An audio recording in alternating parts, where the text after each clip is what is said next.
आदिवासी किसानों ने tribal journalism foundation trust के जरिए सूरत कलेक्टर को एक पिटीशन दी। आप बने रहिए भारत 24 एक्सपी न्यूज। संपादक मनदीप भाई देसी पत्रकार की रिपोर्ट, जिसमें सूरत के मांगरोल तालुका के महुएज ग्राम पंचायत में तालाब की हालत खराब होने और भारत के संविधान के आर्टिकल 21 के उल्लंघन के बारे में बताया गया है।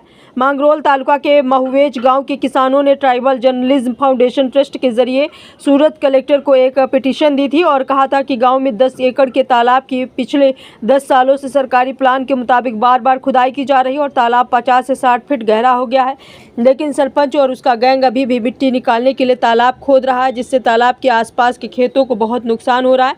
उन्होंने सरपंच और उसके गैंग के खिलाफ कीमती पानी के सोर्स बर्बाद करने और भारत के संविधान के आर्टिकल 21 का उल्लंघन करने के लिए कार्रवाई की मांग की है। हाँ हाँ એટલે આયરું બી લઈ એટલે નાજુ ને આ વ્યસ્ત જ જતું પાણી આ બધું પાણી નકામું જ છોડે છે।